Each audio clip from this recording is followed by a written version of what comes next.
महात्मा बुद्ध का जीवन हमेशा करुणा, सहानुभूति और मानवता के प्रति प्रेम से भरा हुआ था। उनके उपदेशों ने अनगिनत लोगों का जीवन परिवर्तित किया। बुद्ध का ध्येय मात्र उपदेश देने का नहीं था, बल्कि लोगों के दुख और तकलीफों का वास्तविक समाधान प्रस्तुत करना था। उनके उपदेश जीवन के व्यावहारिक पक्ष पर आधारित होते थे और लोगों की आवश्यकताओं को समझते हुए दिए जाते थे।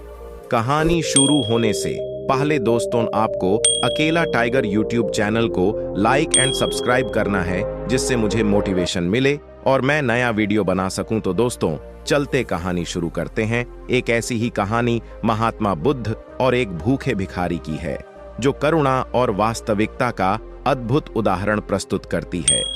यह कहानी उस समय की है जब महात्मा बुद्ध अपने शिष्यों के साथ विभिन्न गांवों और नगरों में भ्रमण कर रहे थे।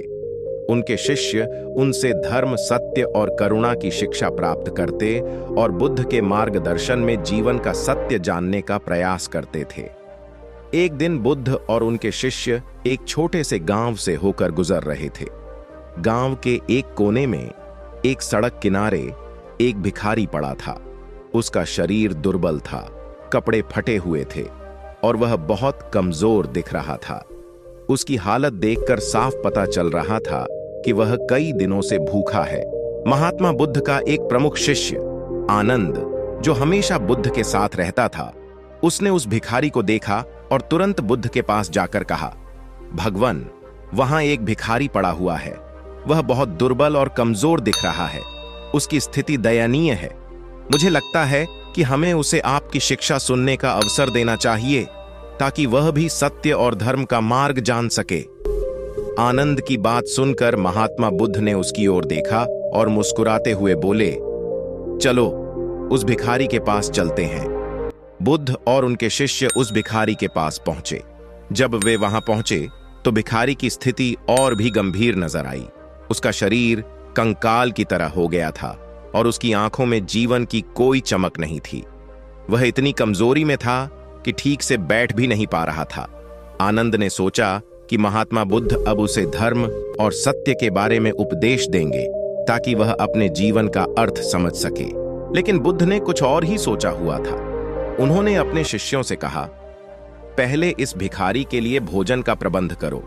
शिष्य थोड़े हैरान हुए, क्योंकि उन्होंने सोचा था कि बुद्ध उसे उपदेश देंगे, लेकिन बुद्ध ने सबसे पहले उसके भोजन के बारे में पूछा। फिर भी वे बुद्ध की आज्ञा का पालन करते हुए भिखारी के लिए भोजन लाने चले गए। शिष्य जल्दी ही भोजन लेकर आए और भिखारी को खिलाया। भूखा भिखारी तुरंत भोजन खाने लगा। उसके चेहरे पर भूख के कारण जो पीड़ा थी, वह धीरे धीरे समाप्त होने लगी। जब उसका पेट भर गया तो उसकी आंखों में थोड़ी चमक आई और उसके चेहरे पर संतोष का भाव प्रकट हुआ। वह अब कुछ सहज महसूस कर रहा था और उसकी शारीरिक स्थिति में थोड़ा सुधार हुआ। जब भिखारी भोजन कर चुका तो उसने बुद्ध की ओर देखा और बिना कोई शब्द कहे सो गया। यह देखकर आनंद और अन्य शिष्य थोड़े अचंभित थे। आनंद ने महात्मा बुद्ध से पूछा, भगवान, हमने सोचा था कि आप उसे सत्य और धर्म का उपदेश देंगे, ताकि वह अपने जीवन की कठिनाइयों से मुक्ति पा सके, लेकिन वह बिना कुछ सुने सो गया।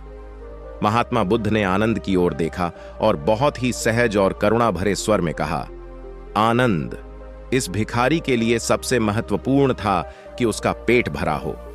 वह इतने समय से भूखा था कि उसके शरीर में कोई शक्ति नहीं बची थी। जब कोई व्यक्ति भूखा होता है तो उसके लिए धर्म और उपदेश से पहले भोजन आवश्यक होता है। खाली पेट उपदेश सुनना उसके लिए व्यर्थ होता। जब उसके शरीर की बुनियादी आवश्यकता पूरी हो गई, तभी वह उपदेश समझने की स्थिति में होगा। बुद्ध ने आगे समझाया, आनंद, जब किसी का पेट खाली होता है तो उसका मस्तिष्क भी ठीक से काम नहीं कर सकता। उसकी सारी ऊर्जा सिर्फ अपनी भूख मिटाने में जाती है। वह किसी और चीज पर ध्यान केंद्रित नहीं कर सकता। इसलिए पहले हमें लोगों की बुनियादी आवश्यकताओं को पूरा करना चाहिए। उसके बाद ही वे धर्म, सत्य और जीवन के गहरे अर्थ को समझ सकते हैं। महात्मा बुद्ध ने यह कहकर एक गहरी शिक्षा दी कि हमें हमेशा परिस्थितियों के अनुसार लोगों की आवश्यकताओं को समझना चाहिए। किसी भूखे व्यक्ति के लिए सबसे बड़ा धर्म है कि उसका पेट भरा जाए, क्योंकि भूख एक ऐसी अवस्था है जिसमें व्यक्ति किसी अन्य चीज पर ध्यान केंद्रित नहीं कर सकता। बुद्ध ने यह स्पष्ट किया कि आध्यात्मिकता और ज्ञान का मार्ग उन लोगों के लिए संभव है जिनकी बुनियादी आवश्यकताएं पूरी हो चुकी हैं। किसी को उपदेश देने से पहले यह आवश्यक है कि हम उनकी शारीरिक आवश्यकताओं का ध्यान रखें। सीख महात्मा बुद्ध और इस भूखे भिखारी की कहानी हमें एक महत्वपूर्ण जीवन शिक्षा देती है। यह कहानी यह सिखाती है कि मानवीय करुणा का सबसे पहला कदम लोगों की बुनियादी आवश्यकताओं को समझना और उन्हें पूरा करना है। जब किसी व्यक्ति की प्राथमिक जरूरतें जैसे भोजन, पानी और आश्रय पूरी हो जाती हैं, तभी वह व्यक्ति मानसिक और आध्यात्मिक विकास की दिशा में कदम बढ़ा सकता है।